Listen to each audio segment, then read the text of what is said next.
I always try to, first of all, I try not to personalize these things.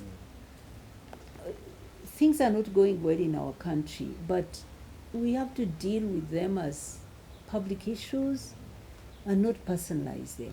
Indeed, I get quite surprised when people are questioning me about why are you talking to this one in the government? Why are you congratulating a soldier in the army? These are personal things. If somebody makes makes an achievement, I say congratulations. If somebody is sick, I say sorry you are sick. I do not personalize the issues, and I do not break off relationships with people who support NRM just because they support NRM. No, but I am angry at how my husband is being treated, and I'm not going to hide that. I'm saying it, I'm criticizing President Museveni, I'm calling on him to stop this persecution. But if I get an opportunity to speak to him, I'll speak to him. And if I meet him in a social event, I will not refuse to talk to him or shake his hand. No way. I'm not like that. Maybe a follow-up just to Yeah. that. What are they saying? No, they are not making much progress, obviously. They are not. Maybe In they're fact, speaking the wrong people. Because I know there are ministers who have never been seeing the president. There are ministers and the presidential advisors who have never advised the president. So I would imagine maybe you're talking to those ones. maybe, maybe, I don't know, but honestly, this issue of the imprisonment of Dr. Besigye seems to be very, very driven by the president himself, because you saw him come out and challenge the Supreme Court ruling at a time when we were expecting that the ruling will result in the release of Kizza Besigye. We saw him how he spoke publicly about the case. You saw his son even saying he has fixed a date and a place where to hang him.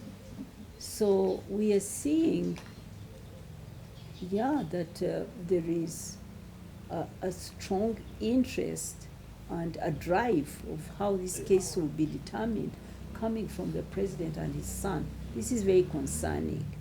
And that's why I'm saying it's political.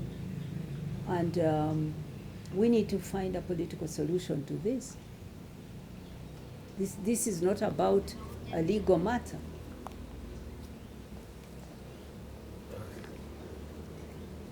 It doesn't matter the form, really. It can take any form, but it's important that a dialogue sets clear objectives. Why the dialogue? We need a dialogue because we have slipped off the democratic path. We made a constitution, we have electoral laws, but they've continued to change the constitution, change the electoral laws in ways that have led to this kind of violence, and actually we're moving away from the rule of law. We don't even respect the rules we make.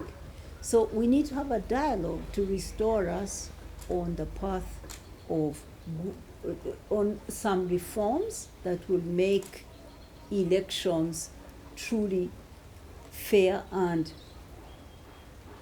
able to deliver the outcomes of people that people want, to reflect the will of the people. We need to have a discussion around the role of the military and the security forces in elections, because much of the violence is driven by the security agencies. We need to have a dialogue regarding the use of money and bribery in elections. These are the things that fail us from choosing the leaders we need and result in instability. So having clear objectives is important, and having a process that is facilitated neutrally. This is going to would take some humility and trust on the part of President Museveni and his NRM party to trust some neutral facilitation, and to be humble enough to admit that we need help to have a good dialogue. That you can't be the one who is controlling the dialogue, then there's no trust from your opposition. So these are some of the things you need to have. But it all will take courage on the part of the president and a genuine understanding that the positive things he has done can only be protected and taken forward when the process of replacing him is free and fair and predictable. Otherwise, if it's a forced and an illegitimate way of replacing him, we will fall back into more and more chaos. It won't be a solution. Do you think Dr. Wesley would be open to dialogue, especially that involves Museveni? The Besigye I know is open to dialogue. Why? Because he's a Democrat. And he has put himself out, dedicated himself to this struggle to give Ugandans a fair chance to choose their leaders, and he has been fighting on a democratic agenda of fighting poverty, achieving equality. So if there's dialogue, why won't he come to the table? Of course he would come to the table. But as I said, a dialogue needs to be intentional and needs to be credible, and that's the kind of dialogue we are asking for.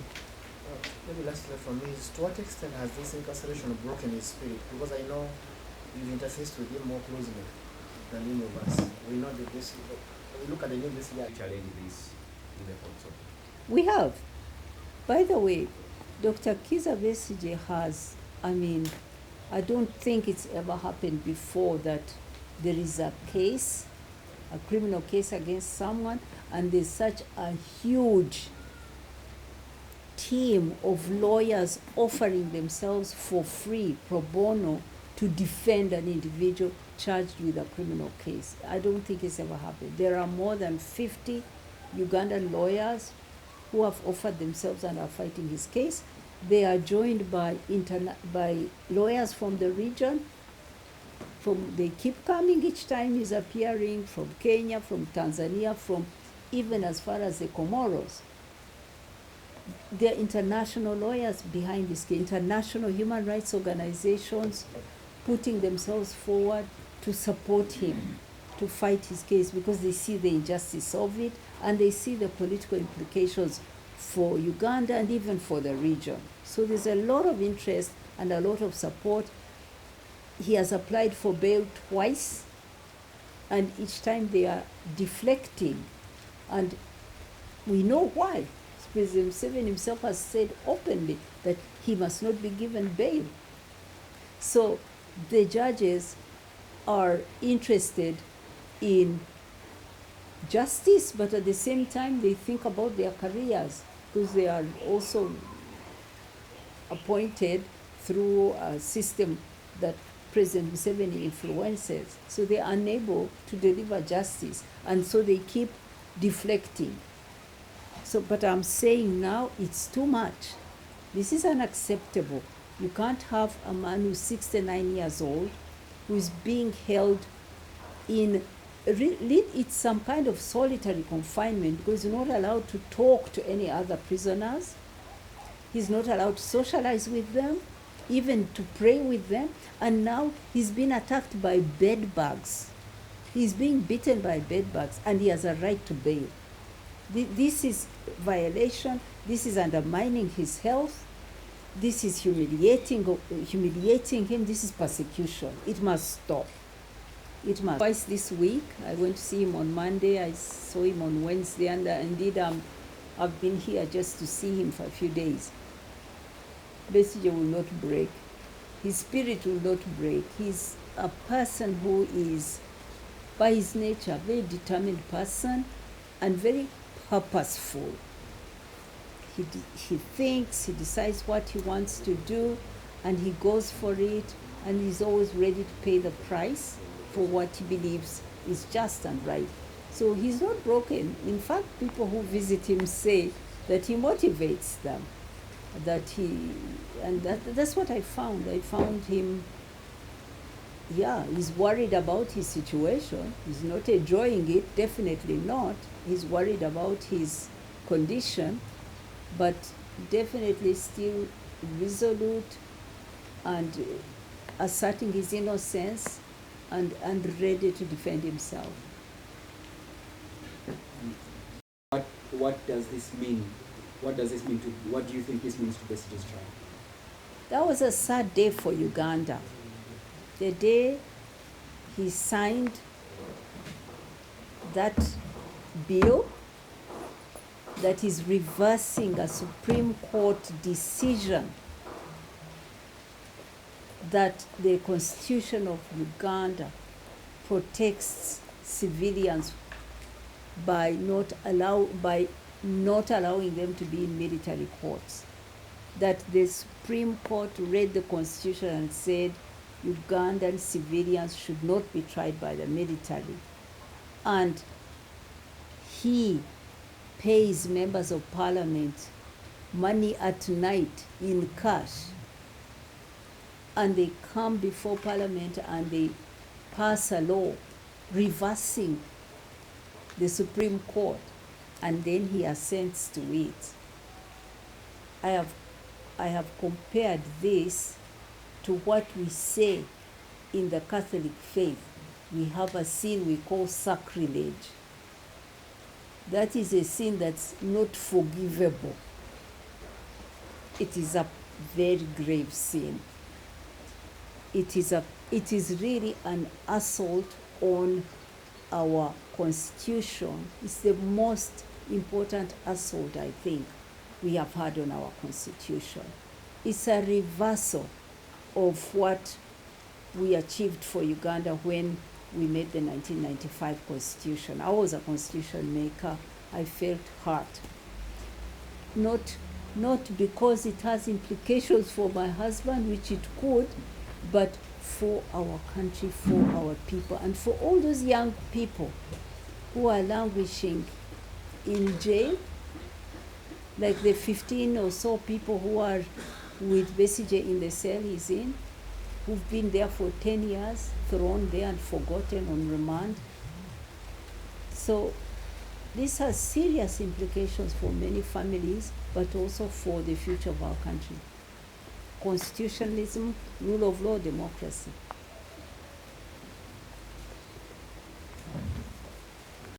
You're right that Besige's imprisonment is political. He has not committed a crime. He's really there for political reasons. This is about the contest, about the political transition.